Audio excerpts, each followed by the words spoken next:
당신이 찾던 무서운 이야기 고비의 TV.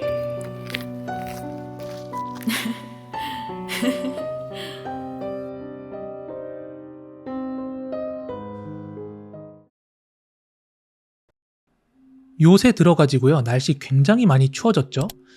여러분들도 각 가정에 동파사고 없이 잘 주의하시기 바라고, 겨울철이면 어김없이 등장하는 수도 동파사고가요, 저한테도 일어났습니다. 오늘 일어났고, 저를 평생을 따라다니는 이 물귀신의 괴롭힘이 너무 억울하기도 하고 어디에 하소연할 것도 없어서 이렇게 주절주절 한번 이야기를 해볼게요. 일단은 제가 기억이 나지 않는 영역인데, 이거는 들은 얘기예요, 부모님들한테. 그 어릴 때는 이렇게 빨간 고무다라이에 애들 목욕도 시키고 씻기기도 하잖아요. 근데 제가 완전히 애기 때 그 고무다라이에 빠져가지고 완전히 막 사색이 됐었다고도 하고요. 또 아장아장 걸을 때는 동네 공원에 있는 분수대인지 어디에 이렇게 거꾸로 처박혀서 진짜 사경을 헤매기도 했대요. 또 대여섯 살 때는 엄마 따라 목욕탕에 갔다가 탕 속에 있는 배수구에 빨려 들어가서 그때는 진짜 죽을 뻔했대요. 진짜 위험했대요. 그리고 이제부터가 좀 기억에 나는 것들인데, 제가 초등학교 1학년 때요, 호수에서 썰매 타다가 그 얼음 구멍에 빠져가지고 죽다 살아난 적이 있습니다. 제가 그 얼음을 잡고 나오려고 하는데 잡는 얼음마다 계속 또 깨져버리고, 밑에서는 막 물살이 잡아당기지, 또 손이 얼마나 아픈지 막 얼음에 손이 다 베이고 까이고 해가지고 피도 막 칠칠 나고.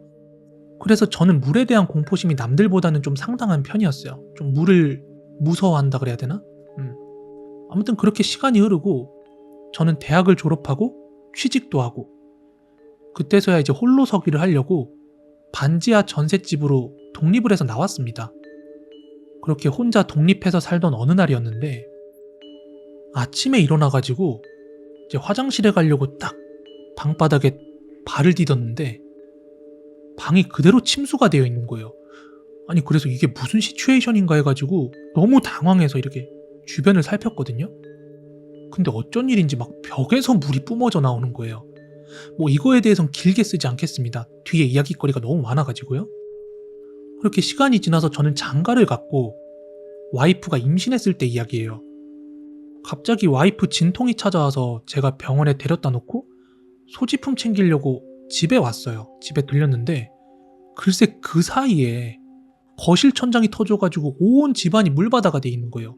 심지어 방에 있는 천장도요, 물이 가득 차서 이렇게 내려앉아 있는데 진짜 그 터질 것만 같은 기세로 그렇게 물이 차 있더라고요. 그리고 하필이면 그 물도 DVD랑 CD랙 위쪽으로 정통으로 쏟아져 내려가지고, 아, 이거 쓸 수 있을까 막 그런 생각이 드는 데다가, 다행인지 불행인지 뭐 이제 옆에 있던 TV는 완전 폭삭 젖진 않은 상태라서, 아, 이거 잘 될까 하고 확인차 거기서 분해해서 물을 닦으려는 찰나였는데 그때 감전당했습니다. 진짜 지금 산부인과에서 태어날 제 아이랑 이승체인지 할 뻔했습니다. 진짜.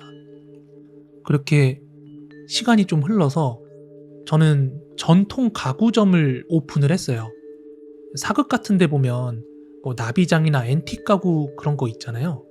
그런 거 파는 가구점을 오픈을 한 건데, 어느 날 제가 출근을 했는데 가게 카페트가 흠뻑 젖어 있는 거예요.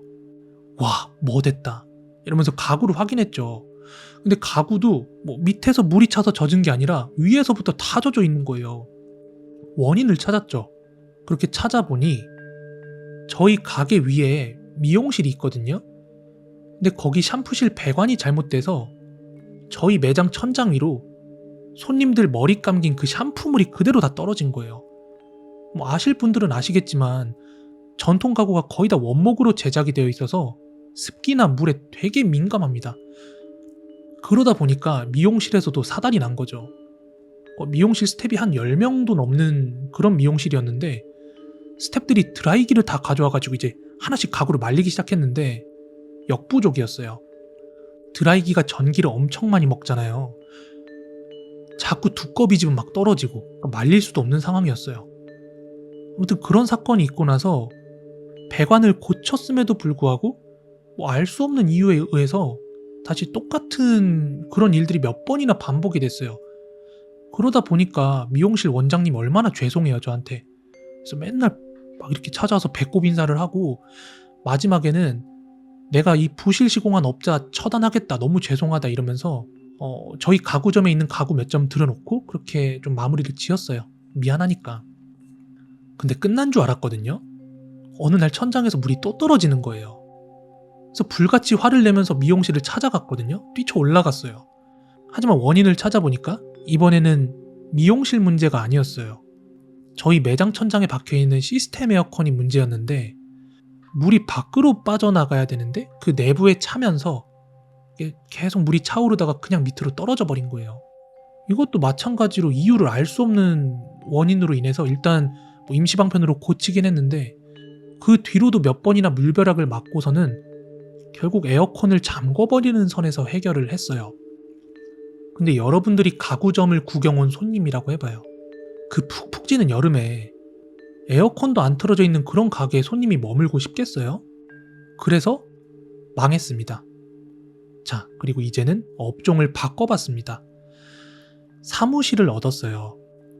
그 사무실은 다행히도 뭐 수도시설 같은 것도 없고 위층에 미용실 같은 것도 없는 그런 사무실이라 저는 안심하고 들어갔고, 그 당시 스포츠용품을 취급을 했어요. 조금 값이 나가는 인라인 스케이트를 수입해서 팔았는데 한번 수입할 때 들여오는 양이 꽤 많았어요. 그래서 이거를 컨테이너 창고에다 보관하려다가 애지중지 이제 혹시 잘못될까봐 싶어서 사무실을 하나 더 얻어서 창고로 썼어요. 그런데 이제서야 일이 벌어집니다. 때는 1월 1일, 새해 첫날이었는데 아무도 출근하지 않는 날이었는데, 워낙에 이제 고가의 인라인 스케이트들을 많이 들여놨다 보니까 이 사랑스러운 제 물건들을 확인하려고 그냥 쫄래쫄래 한번 사무실에 나가봤어요. 근데 사무실은 물론이거니와 창고로 쓰는 그 사무실까지 완전히 다 침수가 되어 있더라고요. 그래서 바닥에 쌓아놓은 인라인 스케이트랑 부품이랑 가방, 여분의 박스 같은 거 하나도 못 쓰게 됐어요. 사무실 바닥에 놓여있던 PC들도 있었는데 그것도 대여섯 대 침수가 됐고, 알고 보니까 옆 사무실 여직원이요, 한겨울에 환기시킨다고 그 라디에이터 위에 있는 창문을 다 열어놓고는 깜빡이고 그대로 퇴근하는 바람에 그거 다 터진 거예요, 라디에이터가. 그래서 그 물이 며칠 동안이나 쓰나미처럼 이제 넘어온 건데, 그때가 빨간 날 연초다 보니까 관리사무소에서도 또 옆 사무실도 그리고 우리 사무실도 사람이 아무도 없다 보니까 저 혼자 하루 종일 생쇼를 했습니다. 또 웃긴 건 주변에 다른 사무실도 많건만 어쩜 물길이 그렇게 정확하게도 우리 사무실 2개만 침수를 시킨 거예요. 그래서 지금 생각해봐도 그게 너무 신기해요. 그리고 오늘이에요. 오늘 새벽에 집사람이 다급하게 저를 깨우는 소리가 나서 왜 그래 하고 일어나 보니까 수도가 동파됐다는 거예요. 외부에 있는 수도에 혹시라도 동파될까봐 열선도 꽂아놓고 수건도 이렇게 말아놨는데 당연히 괜찮겠다고 생각을 했죠. 근데 그게 터진 거더라고요. 근데 여기까지였으면은 그저 약간 운이 나쁜 날이구나 하고 생각하고 말 텐데 이렇게 얘기도 안 했을 거예요. 근데 동파된 거 막아놓고 지하로 내려왔거든요. 근데 똑똑 소리가 들리는 거예요. 제가 지하에다가 홈시어터랑 뭐 그런 타이틀 렉 같은 걸 놔뒀기 때문에 수집하는 취미 같은 거 있으면 그냥 바라만 봐도 좋잖아요. 그래서 저도 아침마다 그냥 슬쩍슬쩍 문안 인사처럼 구경을 가는데 그 똑똑 소리가 나길래 처음에는 보일러가 돌아가면서 마룻바닥이 반응하는 소리인 줄 알고 별로 신경을 안 썼거든요.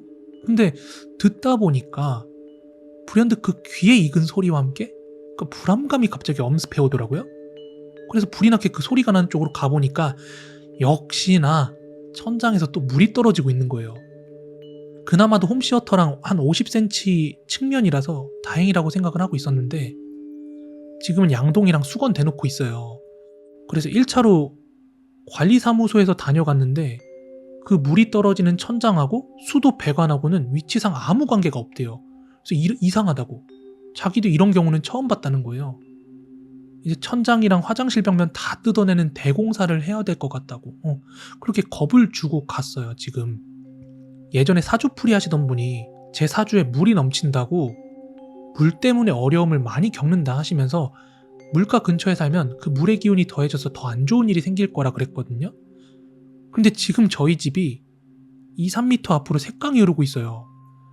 그것 때문에 지금 되는 일이 없는 건지 이사를 가야 하나 고민 중인데, 아무튼 이야기하다 보니까 또 생각이 난 게 있어요. 그러고 보니까 제가 군대 제대하고 나서 이 물에 대한 공포심을 이겨보자는 극기 차원에서 수영장에 다녔거든요. 근데 거기서 제가 수영 선수인 여자친구를 만났어요. 여기까지만 말씀을 드리면은 물 때문에 나쁜 일도 많았지만 또 좋은 일도 있었구나라고 생각을 하실 텐데, 물이 맺어준 인연답게 끝은 아주 더티하고 상처만 남기고 끝난 그런 연애도 있어요.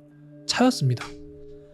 아무튼 물에 대한 소소한 이런 기억들이 줄줄이 떠오르는데, 아무튼 여러분들도 겨울 한파 건강하고 아무 사고 없이 잘들 나시길 바라고요. 제 이야기는 여기까지입니다.